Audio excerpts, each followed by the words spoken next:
नमो महद्भ्योस्तु नमः शिशुभ्यो नमो युवाभ्यो नमः आबटुभ्यः ये शिक्षकाः गामवधूतलिङ्गाश्चरन्ति तेभ्यः शिवमस्तु राज्ञाम्। सर्वेभ्यो नमो नमः। सीटेट की परीक्षा में जो सबसे बड़ी समस्या आती है वो भाषा को लेकर के आती है कि कौन सी भाषा को चुने। सामान्यतया हिंदी चुनते हैं लेकिन दूसरी भाषा को चुनने में समस्या आती है। तो मेरे अनुसार जो संस्कृत भाषा है उसका अगर हम चयन करें तो सर्वोत्कृष्ट होगा। क्यों? क्योंकि संस्कृत और हिंदी में शब्दों की बहुत सारी साम्यता देखी जाती है, क्योंकि आप बचपन से भी पढ़ते आ रहे होंगे, अतः संस्कृत को चुनना सुलभ हो जाता है। और संस्कृत में 15 प्रश्न जो आपके सीधे गद्यांश से आते हैं, जिसे करना बहुत ही आसान है। आप देख सकते हैं कि यहां पर पहला प्रश्न है, पर्वते को निवसतो स्मः। अगर इस चीज को हम देखें तो इस गद्यांश को अगर आप ध्यानपूर्वक पढ़ेंगे तो कस्मिंश्चित् पर्वते शिवः पार्वती च निवसतो स्म। तो आसानी से शिवः पार्वती और या हम इसका उत्तर विकल्प बी को चुन सकते हैं। तो पहले प्रश्न है पर्वते को निवसतो स्म, अर्थात पर्वत पे कौन दो निवास करते थे। तो आपको पढ़ते समय यह ध्यान रखना है कि ये जो निवसतो शब्द है ये शब्द कहां पर मिल रहा है। तो आप जब पढ़ना आरंभ करेंगे यहां से तो यहां पर देखेंगे ये जो निवसतो शब्द है यह मिल जाता है। अतः आपको इस विकल्प में ढूंढना है कि कहां पर निवसतो के आगे पीछे कौन सा शब्द है, अर्थात शिवः पार्वती। इसी प्रकार का एक अगला प्रश्न करते हैं, कः शिवं प्रति दिव्यां पुष्पमालां समर्पितवान। तो इसी प्रकार से हम समर्पितवान शब्द को ढूंढेंगे। यहां पर आपको समर्पितवान दिख रहा है। सः शिवं प्रति एकां दिव्यां पुष्पमालां समर्पितवान। सः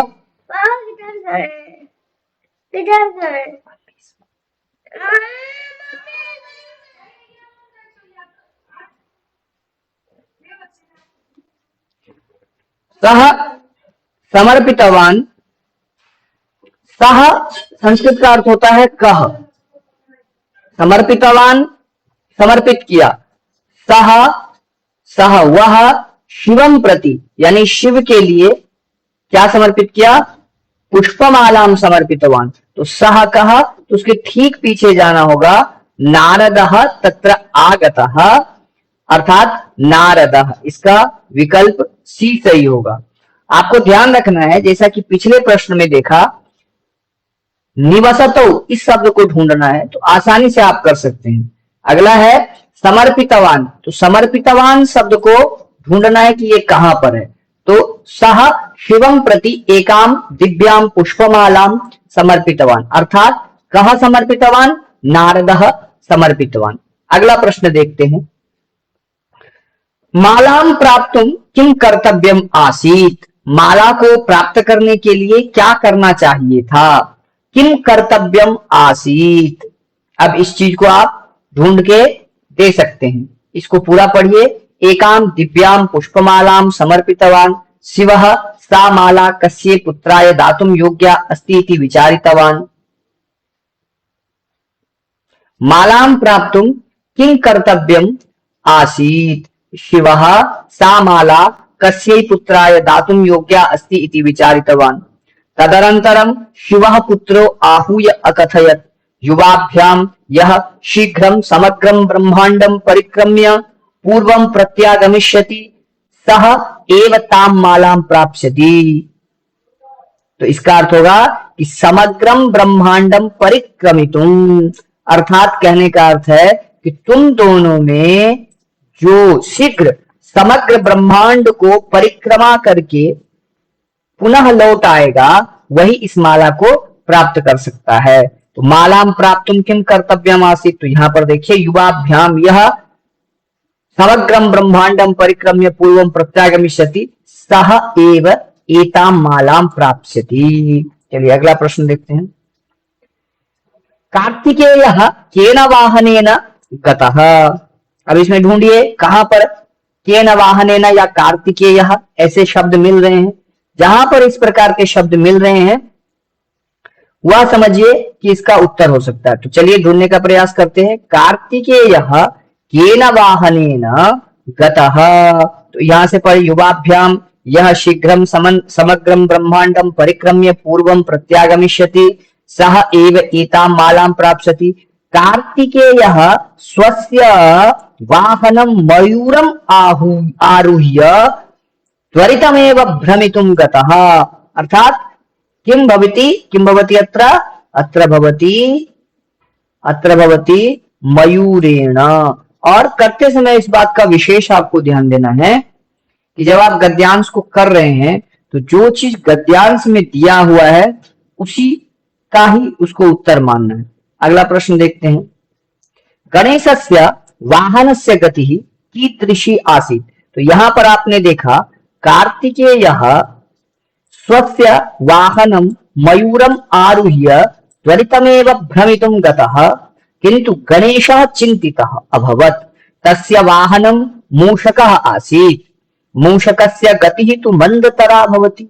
अर्थात जो मूषक की गति है मंदतरा भवति। तो यहीं पर आपको इसमें से पता चल जाता है कि ये इसका उत्तर होगा, मंदतरा भवति। तो प्रश्न पूछा है गणेशस्य वाहनस्य गतिः कीदृशी आसीत्, अर्थात मंदतरा आसीत्। चलिए अग्रिम प्रश्न को देखते हैं। गणेशः पितरौ परितः कियत् वारं भ्रमणम् अकरोत्। अब यहीं से आगे देखिए, कहते हैं मूषकस्य गतिः तु मंदतरा भवति अतः सः समग्रं ब्रह्मांडं कथं परिक्रमितुं शक्नोति। तदा गणेशः अकस्मात् एकं विचारं प्राप्तवान् यः सः पितरौ शिवपार्वतीभ्यां परितः 7 वारं भ्रमणं कृत्वा प्रणामम् अकरोत्। तो क्या है गणेशः कियत् वारं भ्रमणम, तो भ्रमणम शब्द यहां पर आ गया है। मैंने इसको स्थूल अक्षरों में लिख दिया है और सामान्य भाषा में कहते तो इसको हाईलाइटेड कर दिया है, लेकिन इसका जो अर्थ है आपको परीक्षा में यहाँ पर इस तरह से स्थूल अक्षरों में नहीं दिया होगा, हाईलाइटेड नहीं दिया होगा, अतः आपको ढूंढना होगा। मैंने इसको इन सारे शब्दों को स्थूल अक्षर में इसलिए यहाँ पर प्रदान किया हुआ है क्योंकि जब आप करेंगे तो थोड़े थोड़े अभ्यास हो जाए। तो देखिए प्रश्न, गणेशः पितरौ परितः कियत् वारं भ्रमणम् अकरोत्, इसका अर्थ हो जाएगा 7 वारं। अगला प्रश्न देखते हैं। जननी जन्मभूमिश्च स्वर्गादपि गरीयसी इति कः अवदत्। प्रश्न देखिए, जननी जन्मभूमिश्च स्वर्गादपि गरीयसी इति कः अवदत्। अब ये पंक्ति ढूंढनी है। देखिए ये पंक्ति जब हम पढ़ते आएंगे तो गणेशः अवदत् पितः शास्त्रेषु उक्तम अस्ति यत् जननी जन्मभूमिश्च स्वर्गादपि गरीयसी। इसके पीछे एक कहानी है कि जब जननी जन्मभूमिश्च, अर्थात जो जननी है और जन्मभूमि है वो स्वर्ग से भी महान है। इसके पीछे एक रामायण की कथा है जिसको हम बाद में चर्चा कर लेंगे। हालांकि मैं श्लोक बोल देता हूं। अपि स्वर्णमयी लंका न मे लक्ष्मण रोचते जननी जन्मभूमिश्च स्वर्गादपि गरीयसी। तो अब इसका उत्तर क्या हो जाएगा, गणेशः अवदत्। गणेशः अवदत्। प्रश्न को करते समय आपको क्रिया पर ध्यान देना है कि क्रिया में क्या कहा गया, वही क्रिया यहां से आपको पकड़ लेना है और उत्तर दे देना है, गणेशः अवदत्। अगला प्रश्न देखते हैं। बुद्धिमतां दृष्ट्वा कः सन्तुष्टः अभवत्। गणेशस्य बुद्धिमतां दृष्ट्वा कः सन्तुष्टः अभवत्। अब देखिए अभवत् शब्द को पकड़ना है, उसके पीछे संतुष्टा को पकड़ना है। तो जब इस पूरे गद्यांश को आप पढ़ेंगे तो इसमें अभवत शब्द जो आएगा, देखिए यहां पर है अभवत और संतुष्टः अभवत। तो बुद्धिमतां दृष्ट्वा कः, तो गणेशस्य बुद्धिमतां दृष्ट्वा शिवः, तो इसका उत्तर हो जाएगा शिवः। अगला प्रश्न देखते हैं। गणेशः कार्तिकेयश्च, गणेशः कार्तिकेयश्च अत्र कः समासः अस्ति। अब आपको कुछ चीज ध्यान देना है जो आपकी परीक्षा में पूछा जा सकता है। जैसे देखिए, एक प्रश्न संधि का हो सकता है, संधि का प्रश्न हो सकता है, संधि का प्रश्न आ सकता है, समास का एक प्रश्न आ सकता है, और एक प्रश्न आपका प्रत्यय से, वो भी कृत प्रत्यय से आएगा। इसकी चर्चा हम बाद में कर सकते हैं। कृत प्रत्यय से ये तो आपका निश्चित है कि 2 अथवा 3 प्रश्न आपके अनिवार्य रूप से आएंगे ही आएंगे। अर्थात गणेशा कार्तिकेयश्च, सामान्यतः मैं अभी यहाँ बता देता हूं, इसका उत्तर होगा द्वंद्व समास, यानी गणेश कार्तिकेय, ये विग्रह करके दिया हुआ है। अर्थात गणेशः कार्तिकेयः च इत्यत्र गणेश कार्तिको इत्यत्र इतरेतर द्वन्द्वः भवति। अग्रिमः प्रश्नः खलु दृश्यते। गद्यांशे दिव्याम इति पदस्य विशेष्य पदम किम अस्ति। अब देखिए, 2 चीज होता है, एक होता है विशेषण, एक होता है विशेषण और एक दूसरा होता है विशेष्य। ये 2 पद होते हैं। विशेष्य किसको कहा जाता है? विशेष्य कहा जाता है जो पद जिसके बारे में कहा जाता है, और विशेषण होता है जो उसकी विशेषता बताती जाती है। तो कहता है दिव्याम इति विशेषण पदम या विशेष पदम किम अस्ति इति पदस्य विशेष पदम किम अस्ति। या दिव्य, तो दिव्य किसी का गुण हो गया, तो गुण जो होता है वो विशेषण होता है, और जो जिसके बारे में कहा जा रहा है, तो अब ये दिव्य किसके बारे में कहा, तो देखिए दिव्याम, और हमेशा विशेषण पहले रहता है और उसके ठीक आगे विशेषण रहता है। तो अब हम इसको ढूंढने का प्रयास करते हैं कि कहां पर जो है इस तरह के पद दिए हुए हैं। देखिए दिव्याम, आप ढूंढने का प्रयास करिए, पढ़िए कहां पर हो सकता है। तो जो है यहां पर दिव्याम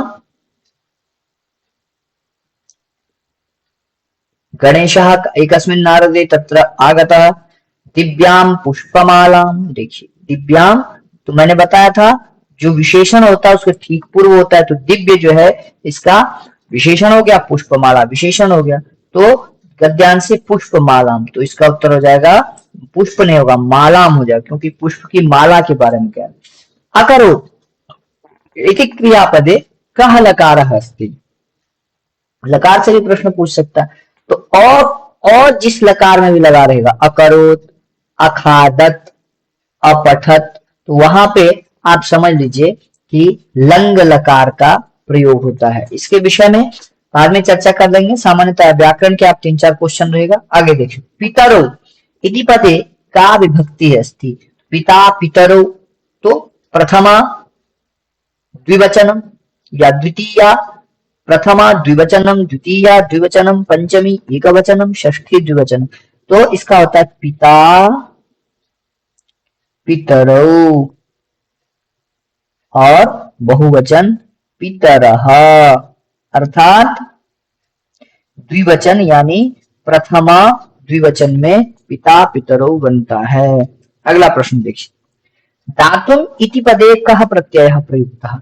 मैंने बताया था आपको जो संस्कृत के कृत प्रत्यय है उससे अवश्य प्रश्न पूछे जाते हैं। उसमें से विशेषतया जो क्त्वा प्रत्यय, तुमन प्रत्यय, लप प्रत्यय, तवतु प्रत्यय, इससे तो प्रश्न अवश्य ही आएंगे। तो समझने का प्रयास करिए कि जो दातुम है, तो तुमन इसमें स्पष्ट है, एक प्रश्न अवश्य आएगा इससे, तुमन प्रत्यय है। अगला प्रश्न है उक्तम इति पदे कः प्रत्ययः, तो सामान्य सा है, इसका क्त्वा प्रत्यय होगा। देखिए कौन कौन सा प्रत्यय आपको पूछ सकता है, त्वा, तुमुन और ल्यप, ये तो अवश्य रूप से पूछा ही जा सकता है। तो इसका उत्तम तो उक्त स्पष्ट है। परिक्रम्य, जैसे मैंने पिछले कहा था, ल्यप प्रत्यय परिक्रम्य जब भी त्वा प्रत्यय का अर्थ होता है करके। त्वा प्रत्यय का अर्थ क्या होता है? करके। जिस भी क्रिया के साथ लगा रहेगा उस चीज को कर, जैसे पठित्वा, हसित्वा, गत्वा, और उसी में अगर ल्यप प्रत्यय लग जाता है उसके ठीक पूर्व में उपसर्ग होता है और यो केवल शेष बचता है, तो परिक्रम ल्यप भी इसका उत्तर हो जाएगा। तो इसी तरह के प्रश्न आपके आएंगे परीक्षा में, आप ध्यान से देख सकते हैं। जैसे कि मैंने सारे प्रश्न यहाँ पर कराए हैं, आप देखिए पहले से लेकर के। अब जब हम गद्यांश को करते हैं तो गद्यांश को करते समय जैसा कि मैंने बोला इस तरह से करना है। धन्यवाद। नमो महद्भ्योस्तु नमः शिशुभ्यो नमो युवाभ्यो नमः आवटुभ्यः ये शिक्षकाः गामवधूतलिंगाः चरन्ति तेभ्यः शिवमस्तु राज्ञाम्। धन्यवादः। शुभदिनं च मंगलमय कामना।